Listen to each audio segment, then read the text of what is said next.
Welcome to my presentation. In this presentation, let's look at some applications related to variable expressions.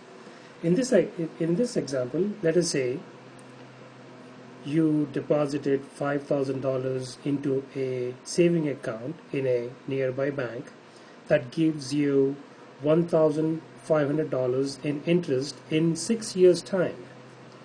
So what we want to know is, what is the rate of interest you got on your investment? So to understand or to solve these types of application problems, we will try to recall some basic things. We want to recall our interest formula. The simple interest formula we know is as follows, isn't it?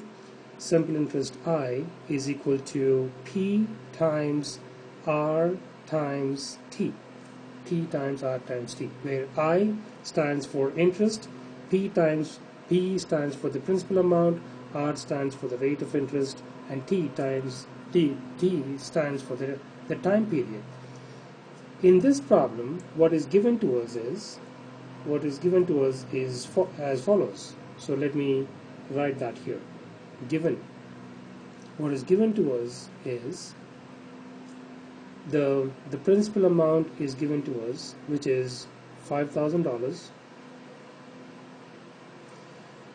The interest is given to us. We are earning $1,500 in interest, and that is over a period of time of 6 years.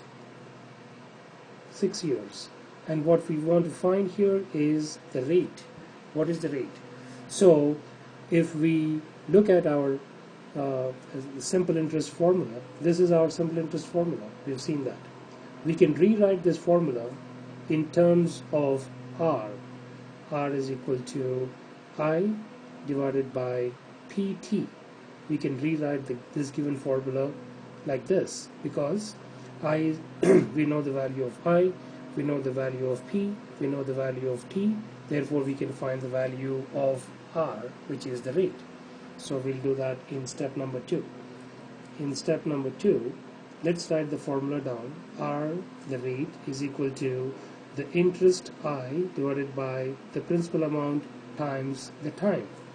So interest is 1,500 divided by the principal amount is 5,000 times the time period is 6 years. So in here we can simplify this. As long as we have zeros in the numerator and zeros in the denominator, we can strike them out right away. We simplify it that way. Then 15 and 50 are multiples of 5. 5 times 3 is 15. 5 times 10 is 50. We have a 6 in the denominator, we have a 3 in the numerator. 6 is the multiples of 3. 3 times 1 is 3. 3 times 2 is 6. So therefore, when we simplify this, it comes out as 1 over 20. 10 times 2 is 20. So 1 over 20, when we simplify that comes out as 0.05. But the rate is always expressed in terms of a percent. So in here, let's write this one as step number 3.